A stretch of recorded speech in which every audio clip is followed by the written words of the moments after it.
네, 더 나은 미래를 위해 오늘의 정책을 고민합니다. 김기식의 정책 이야기 식센스. 예, 김기식 더 미래연구소 소장 나와 계십니다. 안녕하십니까? 예, 안녕하세요. 예, 어제 한겨레에 쓰신 칼럼이 있는데 현재 분양제도가 문제가 있다. 네. 예, 오늘 그 이야기 하시는 거죠? 예, 우리 국민들 대부분이 다 내 집 마련이 꿈이고 분양이라고 하는 게 그렇게 내 집을 마련할 수 있는 가장 확실한 기회잖아요. 더구나 분양가 상한제를 하고 있으니까 예, 시세보다 낮게 분양받으면 시세 차익까지 얻을 수 있으니까 이제 집이라는 게 주거 안정도 있지만 이제 재테크 수단도 있으니까. 예, 그런데 이제 로또 분양이라 그런단 말이에요. 지금 청약순위 1순위 가입자만 1,496만 명이나 되니까 예. 1순위라고 해봐도 1,500만 명 가까이 되니까 이건 뭐 경쟁률이 엄청난 거죠. 예. 이게 로또 분양 이런 얘기가 나오는데 더군다나 이게 로또 분양이 되는 게 분양제도의 혜택이 30대 신혼부부하고 부양가족 수가 많은 가구들에게 집중되어 있어서 그렇습니다. 그러니까 지금 분양을 할 때 특별 공급과 일반 공급이 있는데 공공은 이 특별 공급 물량이 무려 85%야. 일반 분양은 한 15%밖에 안 됩니다. 그러니까 그 15%를 놓고 예. 특별 공급 대상이 아닌 사람들이 다 경쟁해야 되는 거니까. 근데 그 특별 공급 대상자 중에서도 이 두 층에 제일 혜택이 집중돼 있으니까 예. 더 분양받기 어려운 거죠. 이 두 층의 혜택이 집중시킨 이유는 뭘까요? 집중시킨 이유는? 일단 지금 이제 제일 혜택을 많이 받고 있는 게 30대 신혼부부입니다. 예. 그러니까 특별 공급 물량 중에서도 신혼부부만을 대상으로 30% 물량이 지금 공공 30% 민간 20%가 그 물량 배정이 되고요. 또 생애 최초 특별 공급 물량이 25%인데 여기에도 자격이 지어지고 신혼희망타운이라 그래서 아예 신혼부부만을 대상으로 하는 주택 공급도 있습니다. 그러니까 전 계층에서 전 세대에서 30대 신혼부부에게 가장 물량을 많이 배정하고 있는 거거든요. 지금. 예. 그럼 그러니까 세대 문제가 좀 있는 거네. 이게 이제 두 가지 문제가 있습니다. 예. 그러니까 세대 간 문제와 세대 내 문제가 있는데 예. 세대 간 문제를 놓고 보면 우리 최 기자님도 이제 나이를 먹었으니까 예. 사실은 생애 주기로 보면 부모한테 재산 물려보던 게 아니면 30대라는 건 이제 막 결혼하고 직장 생활 시작해서 이제 돈을 쭉 모아야 되는 시기인 거잖아요. 서울에 집 못 사요. 네, 그렇죠. 예. 근데 보통 그러고, 사람은 예. 30대면 오히려 예. 사실은 집을 마련해야 될 준비도나 예.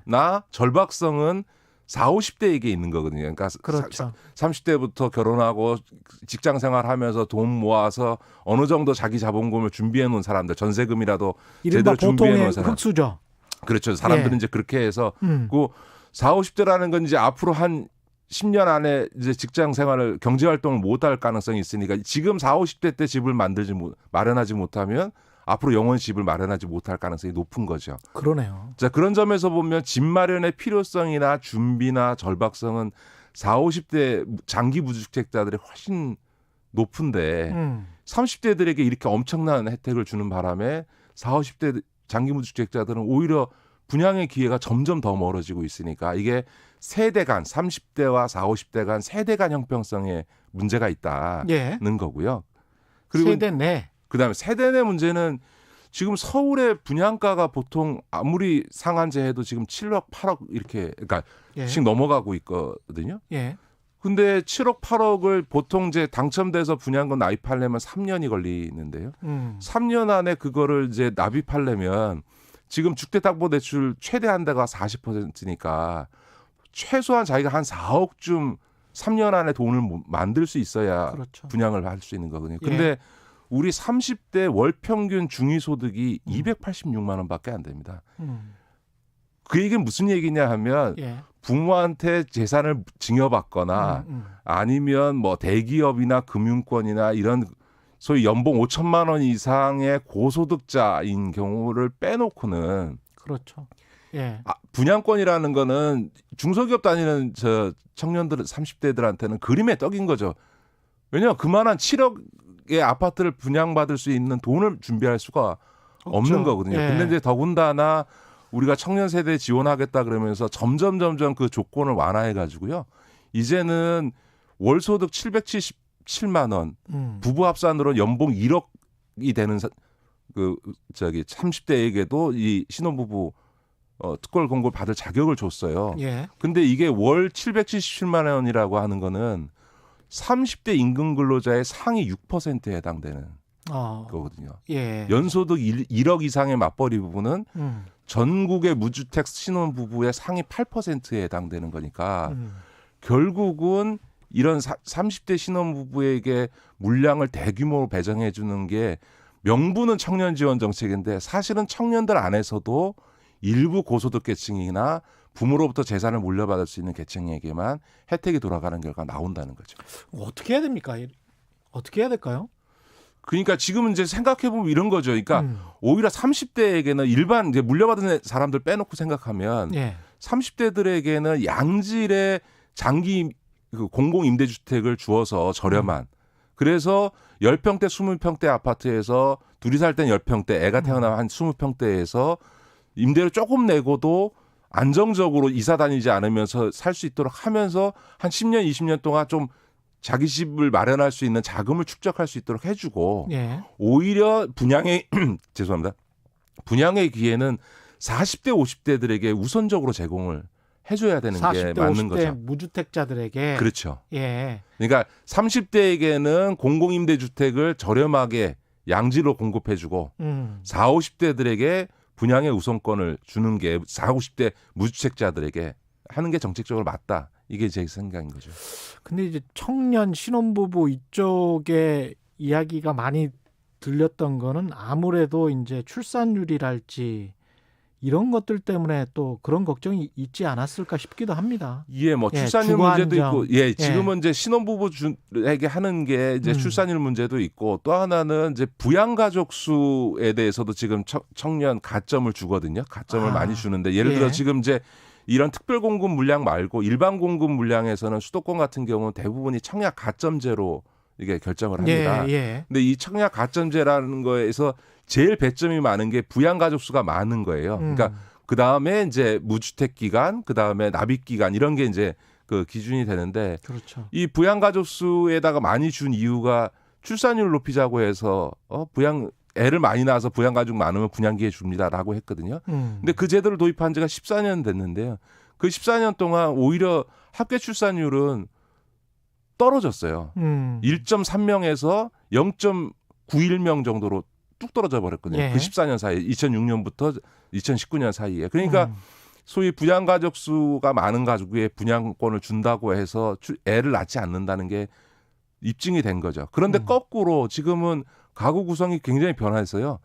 이게 지금 2000년대에 그 1, 2인 가구 비중이 34% 정도였는데 지금 2019년도에는 그 1, 2인 가구 비중이 58% 됐거든요. 예. 거꾸로 4인 이상 가구는 비중이 44%였는데 지금 21%로 떨어졌고요.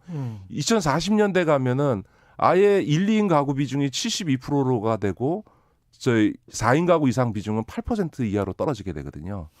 그러니까 그런 점에서 보면 가구가 1, 2인 가구가 이렇게 급증하고 있고 4인 이하 가구는 줄어드는데 지금 부양가족 수에 가장 우선을 주니까 어떤 일이 벌어지냐면 서울은 분양아파트의 청약 가점 평균이 한 62점쯤 됩니다. 예. 그러면 무주택 기간하고 납입 기간에서 만점을 받아도 부양가족 수가 한두 명인 사람은 아예 그 62점을 채울 수가 없습니다. 그러네요. 또. 그러니까 근데 요즘은 이렇게 1, 2인 가구라는 게 꼭 비혼 가구만 있는 게 아니고요. 예. 이혼 가구가 늘어나지 않습니까? 그러니까 애가를 키우다가 이혼을 할 경우에는 그럼 헤어지게 되니까 엄마가 애를 데리고 있어도 2인 가구가 되는 거고요.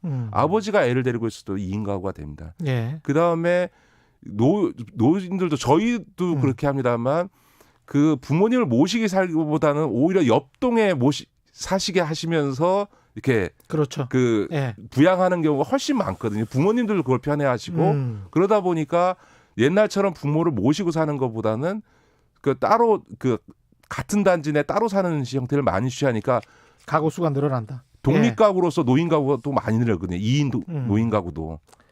영혼이 풀리지 않을 문제일 것 같은데요. 제가 듣다 보니까 중대범죄수사청 이야기 해야 되는데 네. 이거 지금 속도 조절 대통령이 했다 안 했다 무슨 그런 말을 했다 안 했다 이거 가지고도 지금 논쟁이 있는데 어떻게 보십니까?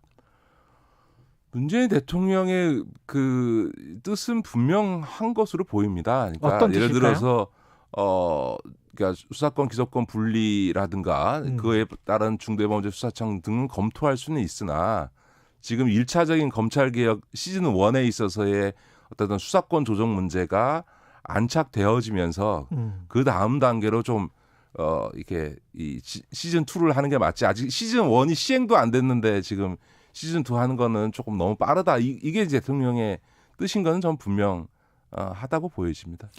어제인가요? 황운하 의원 나오셔가지고 그런 이야기 하더라고요. 그럼 언제 할 거냐? 네. 그 9월에 아무래도 이제 대선 앞두고 그 전당대회도 하고 그래야 되는데 결국은 남아있는 시기는 여름 전까지 정도밖에 되지 않는 거 아니냐? 완전한 검찰 개혁을 이루려면 그 여름 전까지는 다 모든 일을 다 끝내야 되는 거 아닌가? 이렇게 이제 이야기하더라고요. 전혀 납득하기 어려운 얘기죠. 왜 여름까지 끝내야 됩니까? 예를 들어서 오히려 검찰개혁 시즌2는 차기 정부의 대선 공약으로 해서 차기 정부 초기에 정부 조직 개편을 하면서도 단행할 수 있는 거고요. 예. 그 지금 21대 국회가 이제 임기 시작한 지 1년도 안 됐는데 1년 되기 전에 하지 않으면 나머지 3년 동안은 그럼 놀 건가요? 아니 임기가 올해 여름 이후로도 3년이 남아 있는데 그러면 황운하 의원 얘기는 난 국회의원 1년만 할 거기 때문에 나 1년 안에 끝내놓고 아무래도 이제 뭐 국회의원 그만하겠다는 것도 대통령 아니고 선거 직전에 몇 개월 동안에는 동력을 잃지 않을까 뭐 이런 이야기인 것 같아요. 이제 중대범죄 수사청과 같이 이런 우리 사회에 있어서의 어떤 경제범죄에 대한 사법적 대응 체계를 재편하는 문제 정도면 대선 공약 사안인 거죠. 지금 문재인 정부에서 추진했던 검찰개혁 시즌 1이라고 하는 수사권 조정도 문재인 대통령이 2017년도에 대선 공약으로 해서 그 대선 공약이 국정과제가 되고 그것을 이제 3년 동안 추진해서 법이 개정을 한 거거든요. 그러니까 대선을 앞두고 못하는 게 아니라 오히려 대선을 앞두고 공론화해서 공약으로 해서 공론화해서 국민적 지지를 얻어서 대선 이후에 새 정부의 국정과제로 추진하는 게 오히려 적절한 거죠. 왜냐하면 지금 이미 여당 내에서도 이 그 중수청에다가 영장 청구권을 줄 거냐 말 거냐. 우리는 헌법상 영장 청구권은 검사에게만 있으니까 중수청에다 영장 청구권을 주려면 중수청 안에 검사를 둬야 되거든요. 그러네요. 그러니까 그래서 이 중수청에 검사를 둬서 영장 청구를 할 수 있도록 하자라고 하는 의원들과 그게 헌법이에요? 법이 아니고?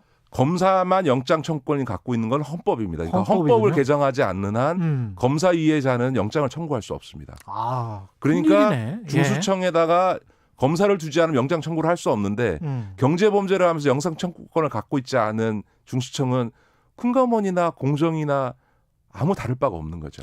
그렇게 되는군요. 네, 그렇기 때문에 반드시 영장 청구권을 가진 검사를 배치해야 되는데 이게 여당 내에서도 지금 민주당 내에서도 의견 충돌이 있거든요. 그러네요. 그러니까 뭐 국민을 설득하기 이전에 여당 내에서의 이견조차 아직 조정되지 않았는데 무슨 작전하듯이 뭐 3월달 발의, 6월달 통과, 9월달 시행 이런 얘기는 모르겠습니다. 자신의 정치적 성과를 뭐 좀 공고히 하고 싶거나 지지층 내 어필하기 위해서는 몰라도 굉장히 무리한 얘기인 거고요. 더군다나 일부 여당 의원들이 무리하게 하고 있다. 더군다나 저는 대통령의 의사가 이렇게 분명히 전달이 됐으면 적어도 집권 여당이며 의원이면 그거에 좀 보조를 맞춰서 속도 조절하지 말라는 게 아니고 얼마든지 중수청은 대선 공약으로 해서 차기 정부 내년 출범할 때 정부조직 개편하면서 바로 할 수도 있는 거니까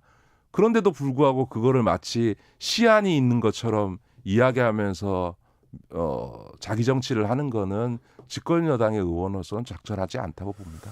지금 정부 조직 개편을 계속 말씀하셔서 그게 맞는 것 같네요. 중수청을 또 법무부 산하에 둘 거냐, 어떻게 할 거냐, 이것도 독립해서 둘 거냐, 이것도 논란이 될 거니까. 그렇죠. 지금 중수청에, 그러니까 지금 미국 FBI를 되게 모델로 해서 황운하 의원도 FBI 얘기를 합니다. 미국 FBI는 법무부 산하에 있습니다. 그런데 또 법무부 산하에 중수청이 가는 건 또 반대하세요. 그래서 저는 어떤 모델을 갖고 하시는지 잘 모르겠는데 어쨌든 간에 그게 법무부 산하에 있을 거냐 행안부 산하에 있을 거냐라도 있고요. 또 하나는 중대범죄수사청을 만든다면 이게 행안부 산하에는 국가수사본부하고 하면 왜 이 두 개를 따로 둬야 되냐. 미국 FBI 모델은 뭐냐면 지금 얘기되고 있는 중수청과 지금 경찰이 만든 국가수사본부가 합쳐져 있는 모델이거든요. 예.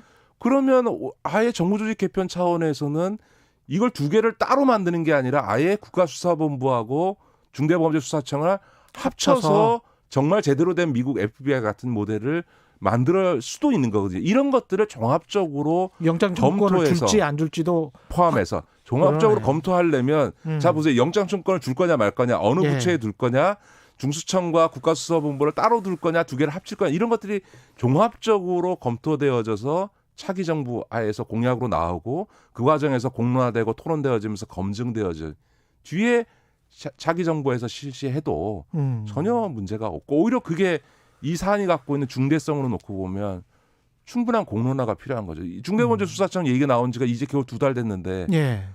그거를 석 달 만에 입법 발의하고 6달 만에 통과시키지 않으면은 안 되는 거다. 이건 말이 안 되는 거죠. 알겠습니다. 오늘 말씀 감사하고요. 지금까지 김기식 더 미래연구소 소장이었습니다. 고맙습니다. 네. 예. 고맙습니다. KBS 1라디오 최경영의 최강시사 듣고 계신 지금 시각 8시 46분입니다. 이 시각 교통정보입니다. 지금 영동고속도로